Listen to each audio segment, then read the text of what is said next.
mucho provecho para cada uno de nosotros. En el nombre de Jesús. Amén y amén. Dios les bendiga, hermanos.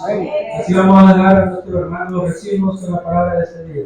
Sigámonos gozando. Aleluya, gloria al Señor. No.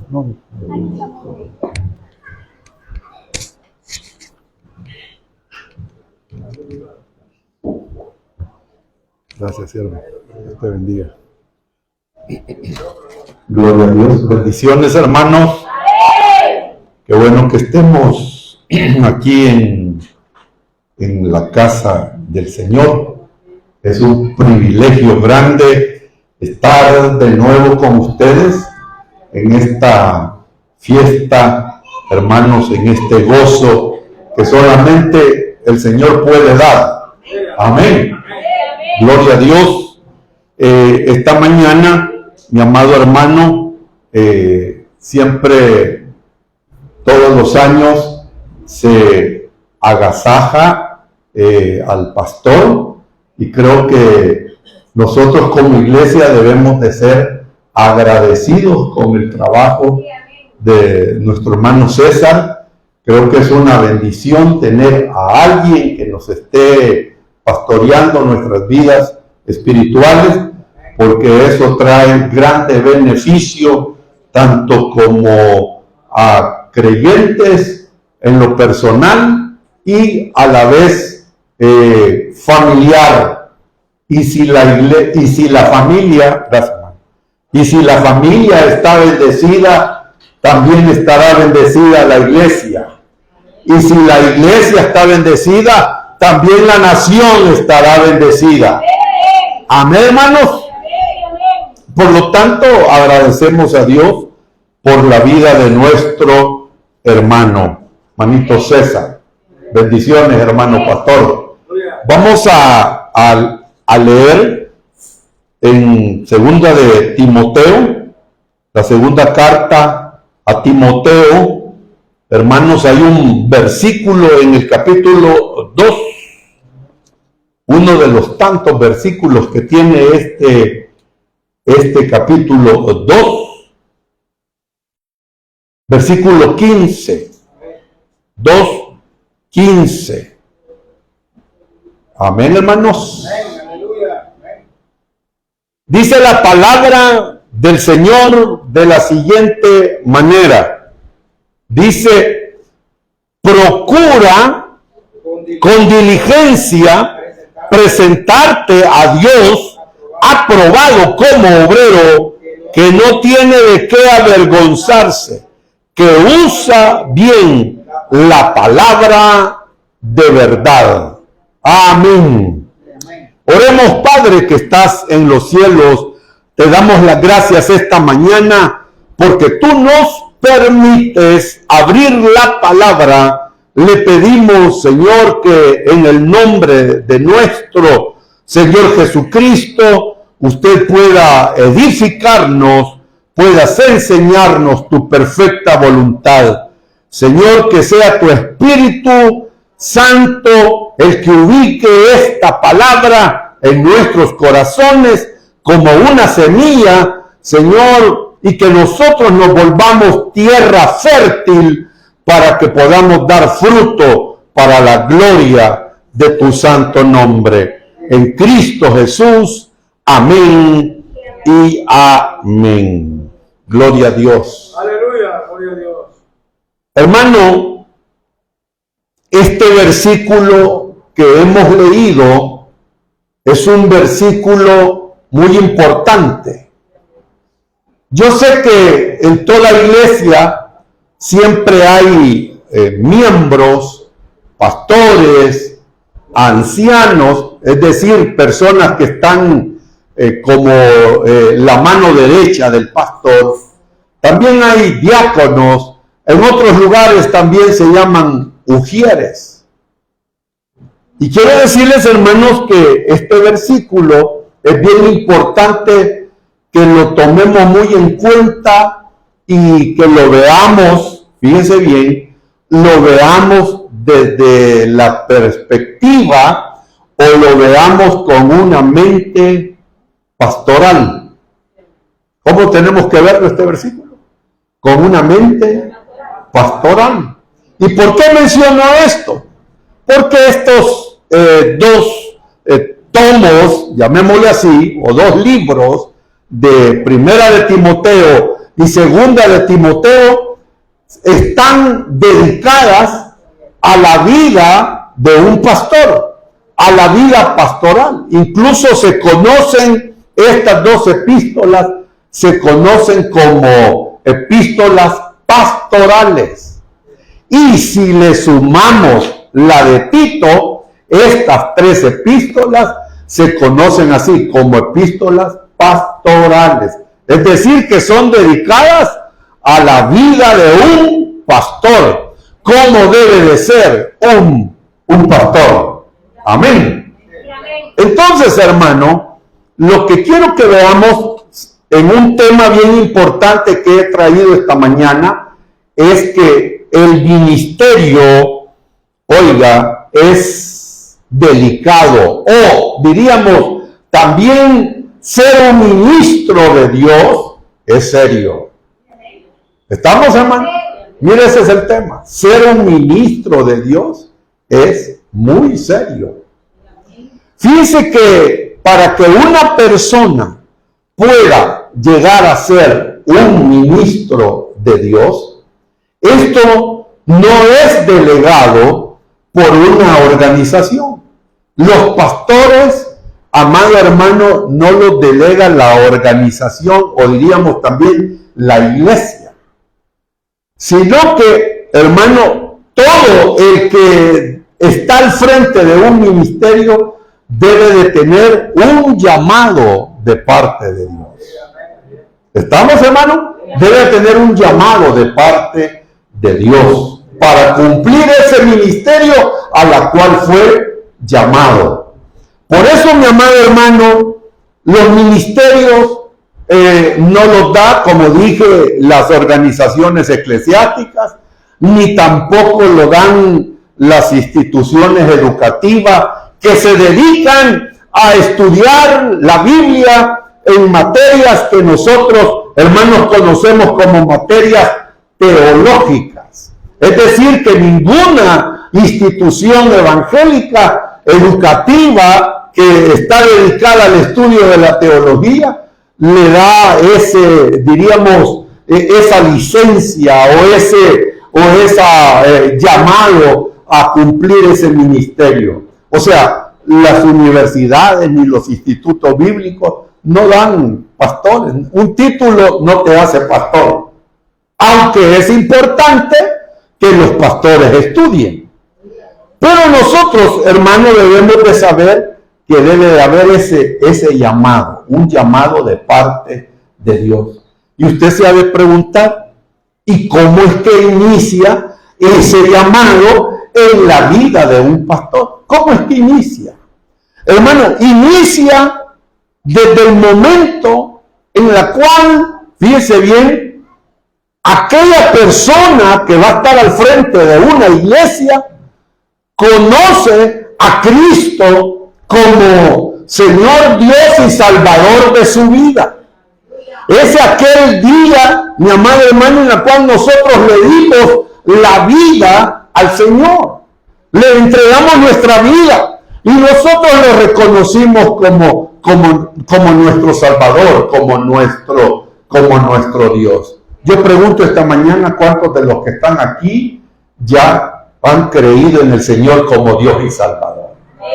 Entonces, cuando damos ese primer paso, entonces nosotros entramos a una iglesia local donde hay un pastor que comienza a cumplir el segundo paso diríamos, de la comisión que Dios delegó. ¿Y cuál es ese segundo paso? El segundo paso es, comienza a discipular a todos aquellos que se han convertido a Cristo Jesús. Comienzan a discipularlo, a enseñarle la palabra. Y durante, amado hermano, ese tiempo que está discipulado, la persona, el creyente, el nuevo creyente, a los años o con el tiempo, comienza, amado hermano, ¿sabe a qué? A sentir aquella persona ese llamado de estar al frente de una congregación. Es un sentir que Dios pone. Oiga, es un sentir fuerte. Y ese sentir no es débil. Es un sentir con convicción en el corazón de aquella persona que va a estar al frente de la obra. Amén, hermano. Y entonces, al sentir esa convicción, allí es donde viene también el anhelo, el deseo de querer estar pastoreando una congregación, una iglesia. Por eso, si vamos aquí a la Biblia, hermanos, vamos a buscar siempre en Timoteo, en el capítulo 3. Oiga lo que dice la palabra, capítulo 3. Dice la Biblia, hermanos, dice la Biblia en el versículo 1, palabra fiel. Dice, si alguno anhela. Hay otra versión que dice, versículo 1, capítulo 3 de Primera de Timoteo, dice, si alguno desea ser un obispo. Amén. Oiga lo primero que dice aquí Pablo, que si alguien quiere estar al frente de una congregación pastoreándola, debe de haber un anhelo, un deseo, una convicción fuerte de querer pastorear la congregación. Dice, si alguno anhela obispado, ¿sabe qué significa obispado?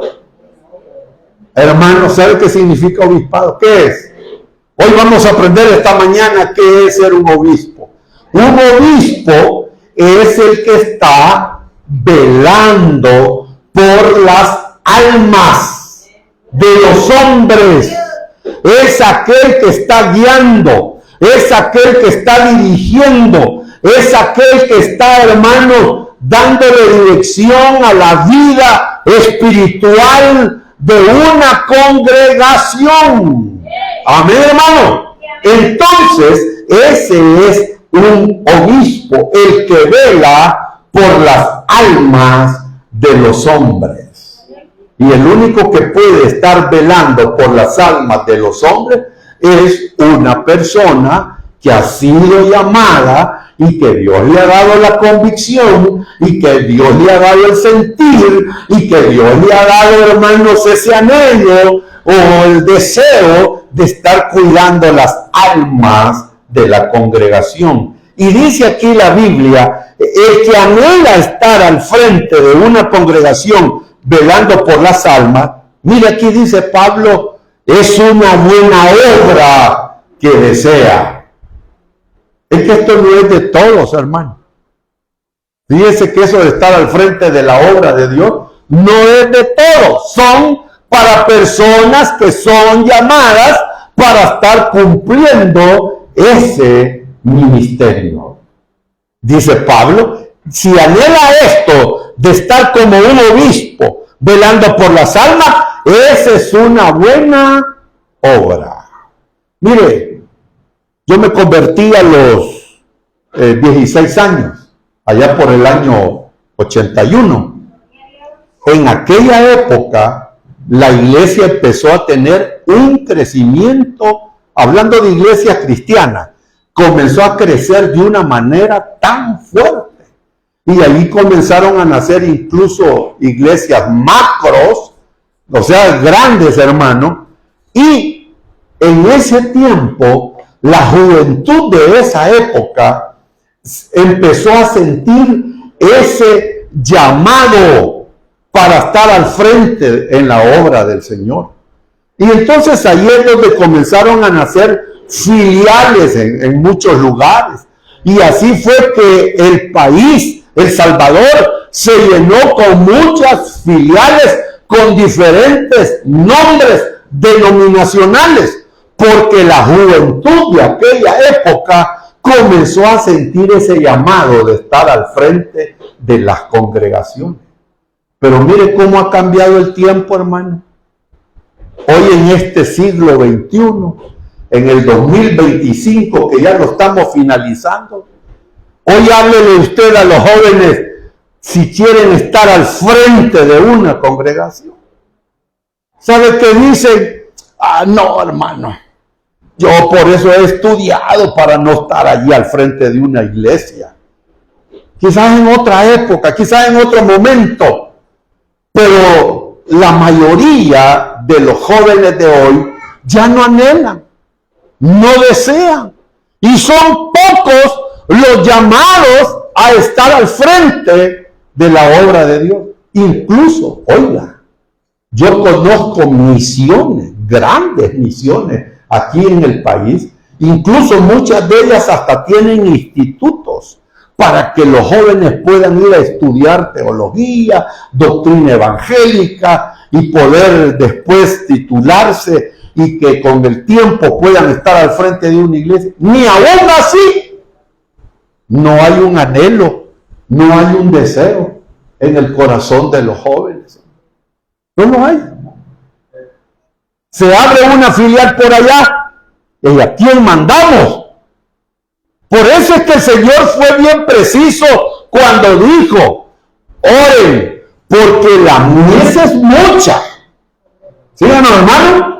La mies es mucha, la obra de Dios es mucha. Pero Él dijo: oren para que el Padre envíe obreros a sus mies. Entonces, hermano, es bien importante que nosotros estemos orando para que el Señor pueda mandar a sus obreros al frente de las congregaciones. Amén. Por eso es que el ministerio es muy serio. ¿Por qué más es muy serio el ministerio?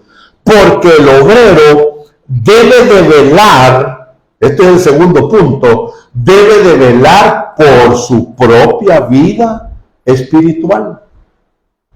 ¿Cómo así?, dirá usted. Vamos a buscar en Primera de Timoteo, capítulo 4. Oigas, ahí está, usted lo tiene cerca. En el versículo 16, 4:16, miren lo que dice Pablo a Timoteo. Solo la primera parte vamos a leer. ¿Y qué dice la primera parte del versículo 16? Dice: ten cuidado de ti mismo. No, hasta ahí. Ten cuidado de ti mismo. Este segundo punto es bien importante.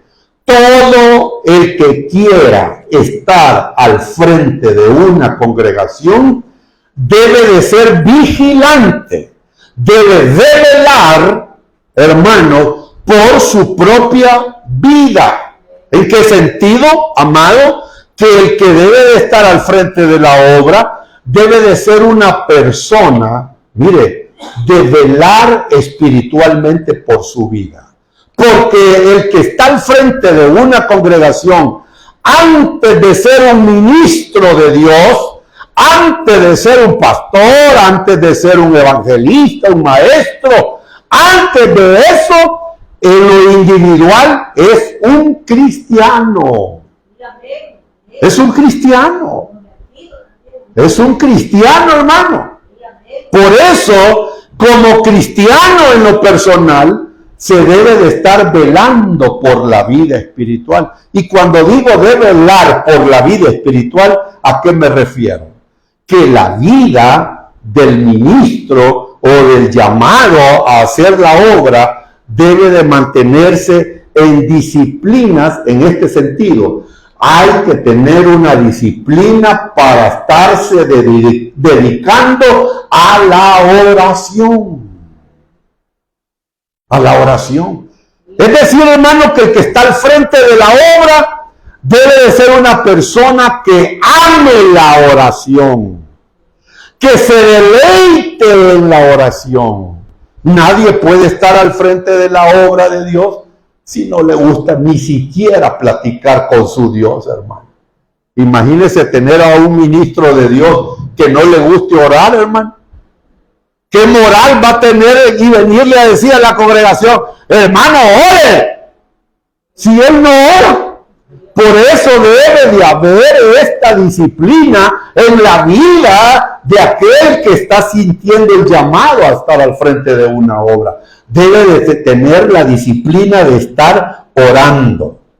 A la vez, debe de mantenerse, mi amado hermano, su vida en lo personal limpio. ¿De qué? Limpio de todo pecado.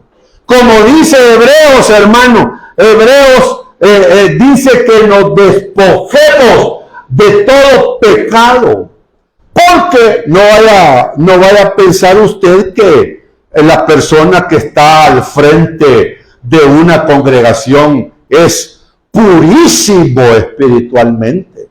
Tanto el miembro como el ministro cometemos faltas, cometemos pecados, cometemos errores, y nosotros debemos de estar conscientes mi amado hermano, que todos estamos expuestos a cometer pecado. Pero ¿qué dice la Biblia?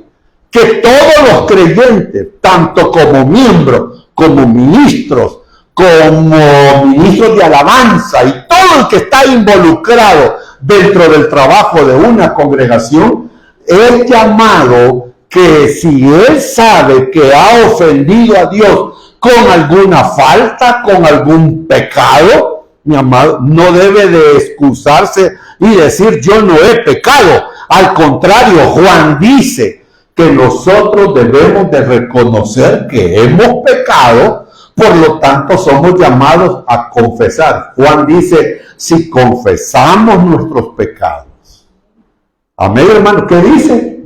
Si confesamos. Y esto de confesar, mi amado hermano, usted debe de hacerlo delante del Señor.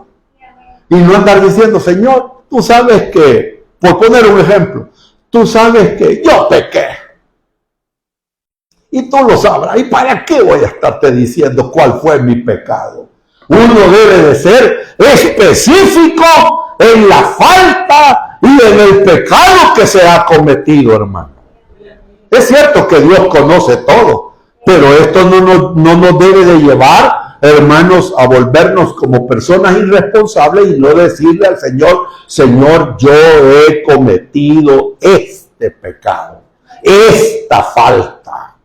Eso es confesar el pecado. Y dice la Biblia que si confesamos nuestros pecados, Dios es fiel y justo para perdonar nuestros pecados y limpiarnos de toda, oiga bien, de toda maldad. Y la sangre de Jesucristo, su Hijo, nos limpia de todo pecado. Por eso es que debe de estar cuidando de su vida espiritual el que está al frente de una obra. Siempre mantenerse en oración, siempre debe de mantenerse en una confesión y a la vez, hermano, el que está al frente de una congregación es llamado, ¿sabe a qué? A vivir en santidad más que todos sus miembros. ¿Y qué es eso de santidad? Dirá usted. ¿Qué es santidad, hermano? ¿Ah? Alejarse del pecado, apartarse del pecado. La Biblia nos llama a nosotros, aunque ya seamos santos, porque así nos ve Dios delante de su presencia por medio de Cristo, pero también dice la Biblia, por ejemplo, Pablo a los Corintios les dice a la iglesia de los Corintios, a los santos y llamados a ser santos. ¿Y ese llamado cuál es? Que nosotros debemos de irnos apartando día a día del pecado, de todo aquello que pueda llevar a ofender a nuestro Señor. Por lo tanto, hermano, debemos de vivir en santidad. Velar por la vida espiritual en lo individual también es, amado hermano, oiga esto por favor, mantenernos llenos del Espíritu. Mire, ¿sabe por qué es necesario que el pastor, el obrero que está al frente de una congregación debe de estar lleno del Espíritu? Porque uno, para contrarrestar todo ataque del enemigo, todo ataque del diablo, porque el más atacado siempre es el ministro de Dios. Siempre es el ministro de Dios. Pero a la vez también se necesita al Espíritu Santo para que cuando se pare aquí, hermano, las palabras que pueda venir a exponer, la palabra de Dios que venga a exponerla, mi amado hermano, vayan llenas de Dios, vayan llenas del Espíritu Santo del Señor. Amén. Entonces, si Pablo le dice aquí a Timoteo, ten cuidado de ti mismo, uno debe de estar velando por su propia vida espiritual. Amén. Tercer paso, ¿por qué el ministerio pastoral o el ministerio, hermano, o el oficio que una persona pueda hacer dentro de una congregación, el tercer punto importante es, hermano, es que debe de conocer la palabra de Dios. ¿Qué debe de conocer? La palabra de Dios. Y quien debe de conocer más la Biblia es el ministro del Dios de los cielos. Debe de conocerla, debe de estudiarla, debe de estar pendiente, hermano, de la lectura diaria. Oiga bien, diaria de la palabra. Mire, esto es bien serio lo que les estoy mencionando. Les estoy mencionando esto, como digo, que es muy serio, porque quien debe de haber leído más la Biblia, ¿quién es, hermano? El pastor. El pastor. Por eso el pastor, hermano, cada año que viene, cada año que ha pasado, debe de haberla leído la Biblia por lo menos unas 2 veces al año. Por lo menos. Por lo menos. Mire, le voy a contar esto. La iglesia del doctor David Yonggi Cho, allá en Corea del Sur, él tiene muchos pastores, aunque él ya falleció, pero a sus pastores él les enseñó diríamos, una disciplina de lectura. Fuera de estar leyendo la Biblia aproximadamente unas 2 o 3 veces al año, todos los libros. ¿Cuántos libros tiene la Biblia, hermano? 66 libros. Entonces, mi amado hermano, fuera de estar leyendo los 39 libros del Antiguo Testamento y los ¿cuántos del Nuevo? Los 27 tenían o les dejó esa disciplina, tienen, mejor dicho, la obligación de leerse, oiga, esto es serio, hermano, de leerse unos 10 libros cristianos. ¿Por cuánto tiempo? Durante un mes. Para que usted vea la disciplina de la lectura que les dejó este hermano David Yonggi Cho a sus pastores. 10 libros por lo menos por un mes. 10 libros cristianos. Y a veces nosotros los cristianos, hermanos, ni siquiera uno podemos leer. Uno. Ya no digamos los 66 de la Biblia, hermano. Por eso, mire, esto de estar al frente de una obra de Dios es muy seria, porque al pastor o al ministro o al obrero se le pide que debe de conocer la palabra del Dios de los cielos. Amén. Mire, aquí en 1 de Timoteo siempre, aquí le dice Pablo a Timoteo en el versículo 16 del 4:16 que leímos hace un instante, le dice, ten cuidado de ti mismo, eso ya lo reflexionamos, y de la doctrina.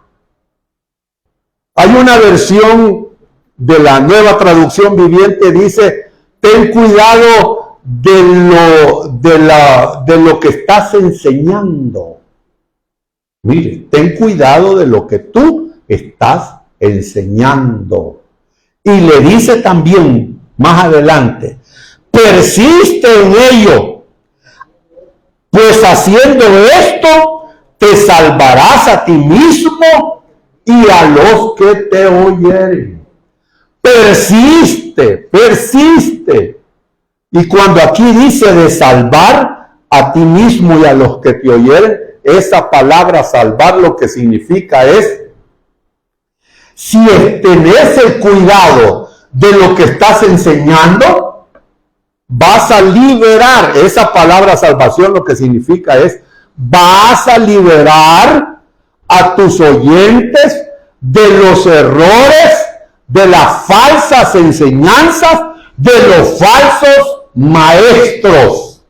Tanto el ministro no va a caer en errores doctrinales, mi amado, y también la membresía que pueda estar pastoreando no se va a desviar a las malas enseñanzas. Por eso es que le dice, vas a salvar, y ya lo expliqué, salvar es liberar, te vas a salvar a ti mismo y a los que te oyeren.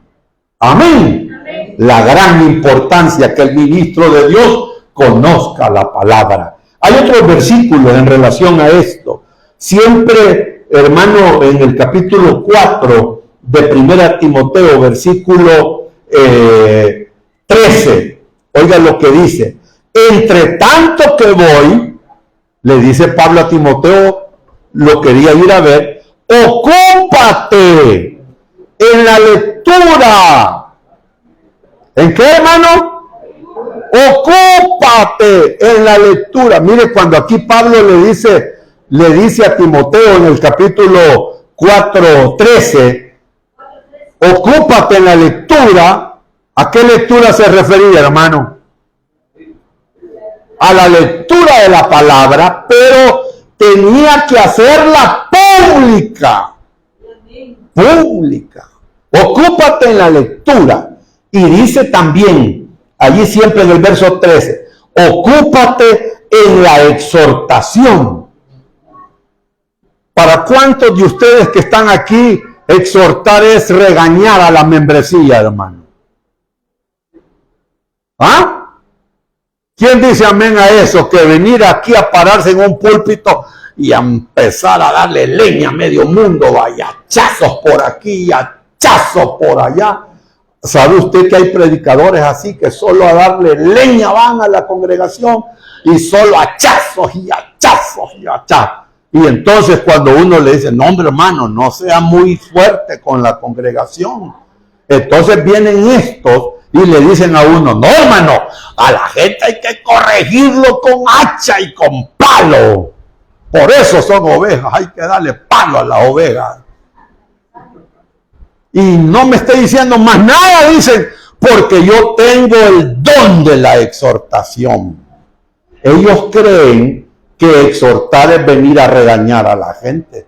Y no es así. ¿Sabe qué es exhortar? Cuando Pablo aquí le dice, mientras tanto que voy, ocúpate en la lectura, en la exhortación, es venir a animar a la congregación, porque, mi amado hermano, en toda congregación siempre hay gente que se desanima, que ya no quiere seguir, que incluso hasta se pone en meta y dicen, este es el último año que me voy a estar congregando, o este es el último domingo, o esta es la última semana de congregarme. Y entonces esa gente desanimada se necesita que uno venga a animarle. ¿Con qué? Con la palabra bendita del Señor. Amén. A la vez, amado hermano, dice allí, ocúpate en la enseñanza. Eso de ir a enseñar, amado hermano, ahí entonces entramos, ¿a qué área entramos ahí? Al área del discipulado. Así dijo el Señor, vayan por las naciones. Amén, hermano. Vayan por las naciones. Y dijo el Señor en el Mateo 28 que se fuera y se predicara a las naciones. Pero también dice que los bautizáramos. Pero después dice, y enséñenle. Edúquenlo. Enséñenle. Hay que enseñarle la palabra del Dios de los cielos, hermanos, a la congregación. Mire, toda congregación sana siempre debe de tener un día de enseñanza. Siempre. Esa es una congregación sana. Porque a través de la enseñanza se va moldeando la vida del creyente. Y para que comiencen a desarrollar sanamente. Porque la Biblia dice que ya no debemos de ser nosotros niños fluctuantes llevados por cualquier doctrina, por cualquier viento de doctrina que allá aparezca. El que es inmaduro la agarra, la toma, se la come y se va. Por eso dice la Biblia que debemos de ser responsables de estarles enseñando a la gente y que se desarrolle sanamente. ¿Y qué al que le vamos a enseñar? Le vamos a enseñar la doctrina sana. Y si les enseñamos la doctrina sana, ¿qué vida espiritual van a tener los miembros, hermano? ¿Ah? Sana. Así de claro. Por eso es bien importante que se esté enseñando la palabra del Señor. Siempre en este otro punto, hermano, de que el ministro debe de conocer bien la palabra para enseñar, para exhortar, para darla a conocer al pueblo, vamos a segunda de Timoteo. Segunda de Timoteo. Correcto, hay que corregir al miembro. Correcto. Oiga, verso 15. La última parte del verso 15 que dice, capítulo 2, verso 15 de segunda de Timoteo. Ahí estoy. La última parte del versículo 15 que dice, que usa bien la palabra de verdad. Mire esta expresión, que usa bien. Hay otra versión que dice que traza bien la palabra. Y eso de trazar bien la palabra, ¿sabe qué es, hermano? Saberla exponer. ¿Estamos de acuerdo? Saberla exponer. Porque yo conozco hermanos que si han leído la Biblia y se la conocen, hasta ellos mismos dicen, yo conozco la Biblia de pasta a pasta, dice. Pero cuando se les da el privilegio de predique hoy, hermano, mire, salen con unas cosas en el púlpito, hermano, que uno dice, Dios mío, a lo que está hablando este varoncito o esta hermana. Y aunque conozcan de pasta a pasta la Biblia, porque, hermano, esto de venir a dar la palabra, uno debe de saberla explicar, trazarla bien. Hay hermanos que comienzan a hablar del amor, mi amado, y terminan allá hablando de las dos bestias y de Apocalipsis y del infierno. Bueno, se salieron del tema. Por eso esto de venir a predicar, uno debe de traer, mire, un tema, el texto áureo, o sea, el texto que se va a dar a conocer, y después hacer las partes de la predicación. ¿Qué punto voy a tocar? Segundo punto que voy a tocar, siempre relacionado con el tema, no salirse de ahí. Pero mire, hay hermanos que aunque conozcan la Biblia de pasta a pasta, cuando se les presta el púlpito, se disparan, hermano, y empiezan, y a veces dicen, mire, yo no me he preparado, dicen todavía, hermano, pero voy a hablar lo que Dios me dé. Y empiezan a hacerle así a la Biblia y a fojearla, y aquí voy a predicar. Y empiezan a dispararse, hermano. Y a veces los hermanos, como no son buenos lectores de la Biblia, y dicen alguna disparazón rara, dice, o chifladura, dice uno por ahí, y dicen, ¡ah, no! No, hermano, tengamos mucho cuidado. Por eso dice la palabra del Señor, dice aquí, debe de trazar bien la palabra de verdad. Amén. ¿Qué punto le digo, hermano? El tercero, ¿verdad? El cuarto punto, esto de ser ministro es tan serio porque al ministro de Dios, hermano, debe de ser condescendiente, fraterno, amigo, ser como un padre, hermano, como un hermano hacia la congregación. Vamos a leer en Primera de Timoteo, busque Primera de Timoteo, capítulo 5. El buen ministro es el que sabe tratar y respetar a su congregación. Lo trata a los miembros con amor, con misericordia, con compasión, con dirección, comprensivo, es fraterno con la congregación. Capítulo 5 de Primera de Timoteo, versículo 1. Oiga lo que dice. Pablo le aconsejaba a Timoteo cómo debería de comportarse con los miembros. Dice, no reprendas al anciano, sino exhórtale como a un padre.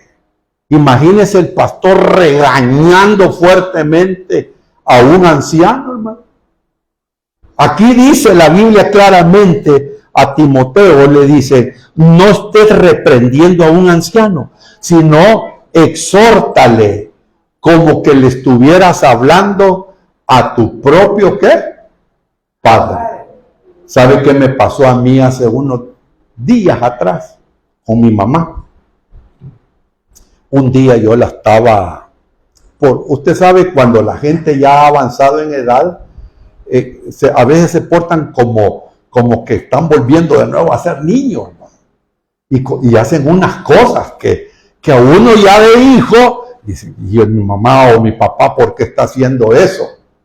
Y entonces vengo yo y le comienzo como a regañarla, pues, a mi mamá.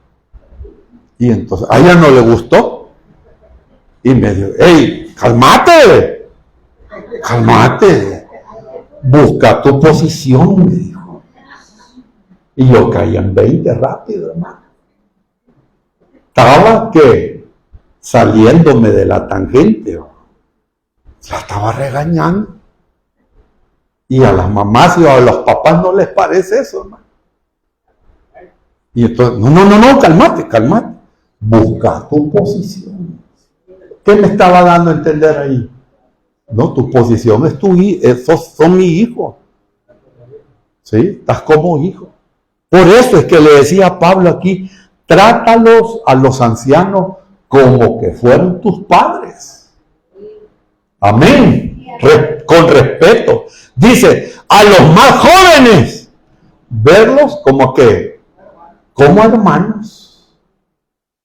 Fíjense que a veces las congregaciones mal interpretan las acciones de sus pastores, cuando los pastores son joviales con los jóvenes.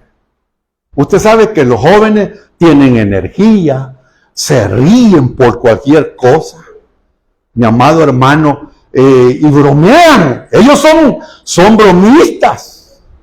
Esa es la juventud. Y entonces a veces los pastores como que nos ponemos al mismo nivel de ellos, ¿va? Y nos bromeamos y nos reímos y nos carcajeamos. Fíjense que en mi caso, mi risa es bien escandalosa. Yo no me puedo reír así, no. Yo cuando me río es bien escandalosa.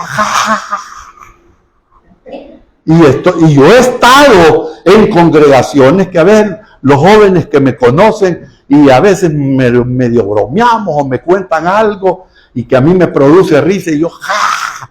Y a veces aquellos hermanos que se la llevan de legalistas y así todo, uy, qué raro ese varón, va, dicen.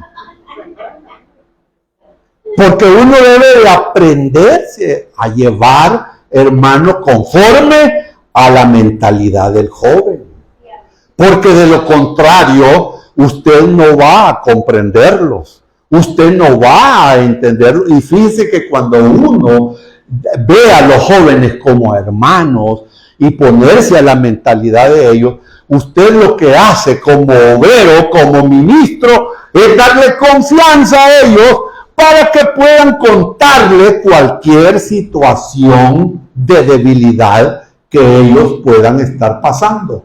Porque a veces los jóvenes no pueden ir donde su papá, donde sus padres, donde su mamá, con quien estén, y empezar a decir, fíjate mamá, o fíjate papá, o fíjese padre, que yo estoy pasando esta situación, porque les da miedo a los jóvenes qué reacción van a tener los papás con él.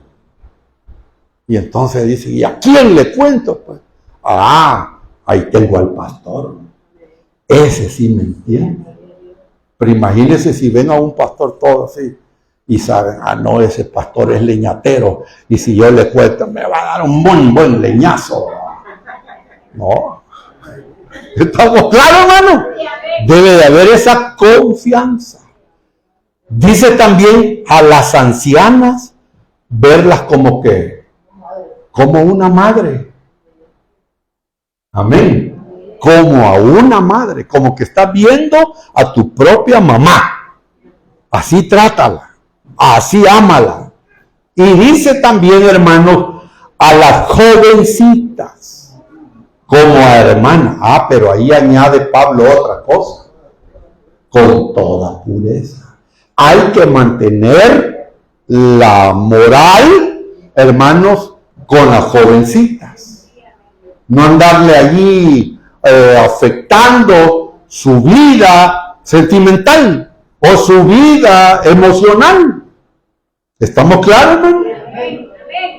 Ser pega solo con la jovencita y ahora los jóvenes no, hay que tener mucho cuidado. Uno debe de llevar una vida con las jóvenes, allí lo dice Pablo, con toda pureza. ¿Y por qué le menciona esto de pureza, hermano? Porque el que está al frente de una obra es hombre. ¿Hombre qué? Lleno de pasiones. Lleno de pasiones. Lleno de, muchas veces hasta de carnalidad. Por eso debe de tener cuidado el ministro de Dios. De tener una relación con las jovencitas con pureza. Relacionarse sanamente. Amén. Quinto, ¿por qué es tan serio un ministro de Dios o un ministerio? Porque debe de procurar, anhelar, ser aprobado por Dios para cumplir su ministerio. ¿Qué dice ahí lo que hemos leído, hermanos, en 2 Timoteo 2:15? ¿Qué dice? Procura. Miren lo que dice ahí, 2:15. Procura. ¿Qué es eso de procurar? Esto de procurar, mi amado hermano, es atender el llamado de parte de Dios y que todo debe de ser con buena intención, ser constante, poner un buen interés al trabajo que se está haciendo. Procura, le dice. Tratar la manera de hacerlo con un buen interés. Mire esto del trabajo de la obra de Dios. ¿Por qué cree usted que un hombre de Dios está al frente de una congregación? ¿Por interés económico? ¿Por interés de tener un nombre sobre los demás y decir, el hermano fulano de tal? Si un ministro busca eso, exaltarse hacia los demás, ese está perdido, hermano. Debe de tener un buen interés, una buena dedicación. Amén, hermano. Por eso dice ahí la palabra, cumple esto, procura cumplir ese ministerio, ese oficio espiritual que se te ha sido dado. La otra parte del versículo dice, procura con diligencia. Esto de diligencia ya es una exigencia de parte de Dios al ministro. ¿Y qué es esto? Debe de esforzarse. Amén, hermano. Usted sabe que Dios siempre le ha gustado que sus siervos se esfuercen. ¿A quién le dijeron? Esfuérzate. Sé valiente. No temas. Ni desmayes. Porque el Señor tu Dios está contigo. ¿A quién le dijeron? A Josué. Entonces, hermano, el Señor siempre ha pedido y ha hecho el llamado a sus siervos a que se estén esforzando. Por eso dice aquí, procura con diligencia. Esa palabra diligencia es esforzarse, meterle ánimo a lo que se va a hacer. Amén. Y dice aquí, presentarte. Esto de presentarse, ¿sabe qué es, hermano? Sé genuino.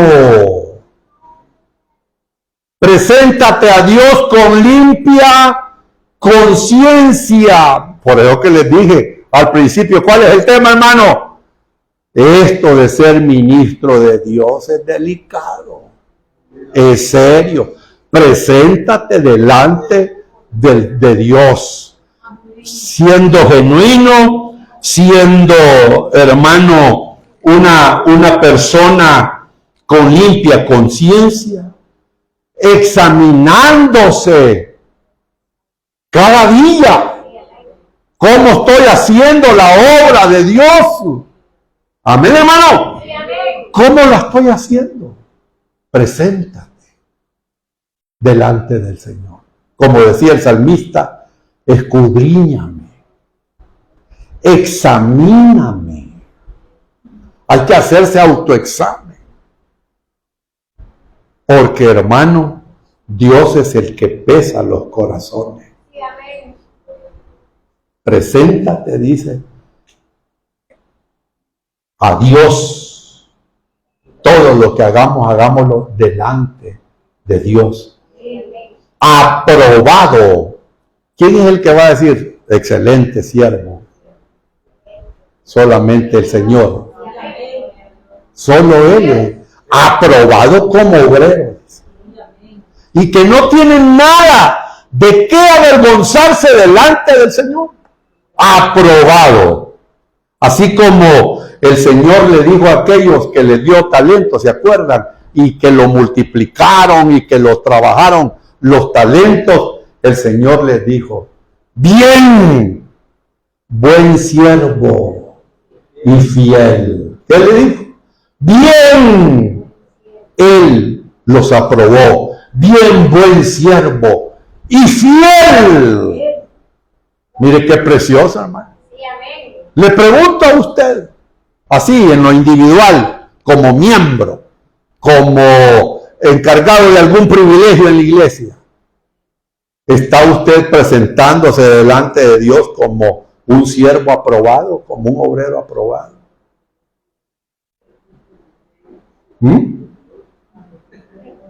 Imagínese, solo piense un momento. Dios está ahí, pendiente de usted. Y Él es el que le va a dar la aprobación. No espere que le vengan a sacar alguna falta aquí en la congregación. Como me contaba un tío que es pastor, que un día él estaba predicando allí en México, en una congregación. Y de repente, hermano, aparece una endemoniada. La iglesia estaba llena. Y estaba una endemoniada allí, un endemoniado fuerte. Y entonces vino él, cuando estaba predicando, tuvo que suspender el mensaje. Y dijo, hoy vamos a orar, dijo. Vamos a orar por esta endemoniada, dijo. Hoy le van a salir estos diablos a esta. Mi tío así es, bien directo.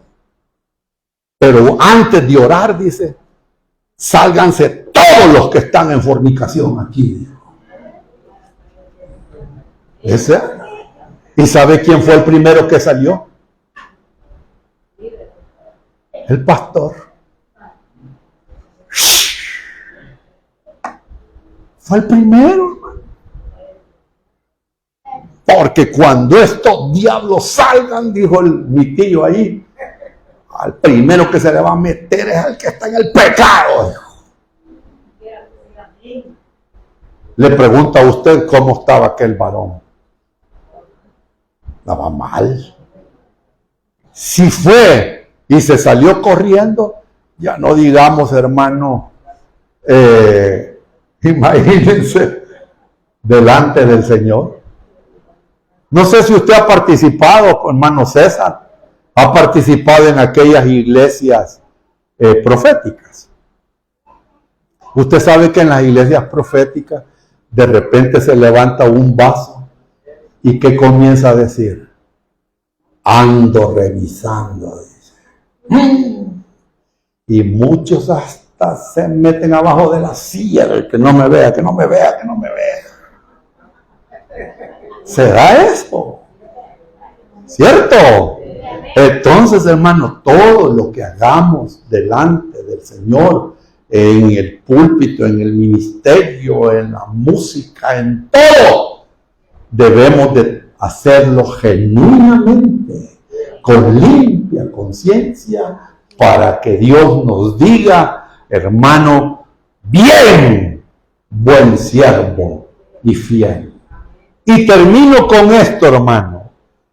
Todo siervo que hizo la obra con bien, y lo hizo bien, y lo hizo para la gloria de Cristo, ese tendrá su recompensa.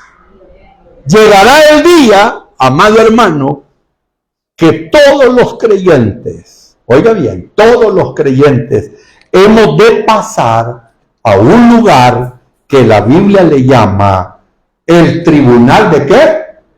De Cristo, donde vamos a ser recompensados. ¿Qué vamos a hacer, hermano? Recompensados. Ahora yo le pregunto, y con esto termino, ¿quiénes van a ser los primeros que van a pasar? Los pastores, correcto. Los primeritos que van a ir a dar cuenta, hermano, tanto por su vida como por la vida de cada uno de los miembros. Que el Señor nos ayude entonces, mi amado hermano, a ser buenos obreros que estamos al frente de la iglesia. Oremos al Señor. Padre, que estás en los cielos, te damos las gracias por la palabra. Gracias, Señor, por lo que nos has enseñado esta mañana. Ayúdanos a ponerlo en práctica. Sabemos que lo que estamos haciendo es sagrado, Señor, y no podemos estarlo tocando con manos sucias, con una conciencia manchada, Señor. Oh Dios de los cielos, ayúdanos a ser responsables como ministros, como siervos, como personas que estamos en privilegios dentro de la congregación. Glorifícate, Padre, en el nombre de Jesús. Amén y amén. Gloria a Dios. Dios les bendiga, hermanos, y dejo a nuestro pastor, a no César. Amén. Gloria a Dios. Bendiciones, hermano. Amén. Gloria al Señor. Paso, hermano. Sí. Gloria al Señor. Realmente, hermanos, esa es la verdad de la responsabilidad, hermanos, que tiene que tener el ministro. Por eso es que no es fácil. Yo le he dicho que para ser diácono hay reglas. Sí. Para ser un diácono, hermano, ya digamos para ser un pastor.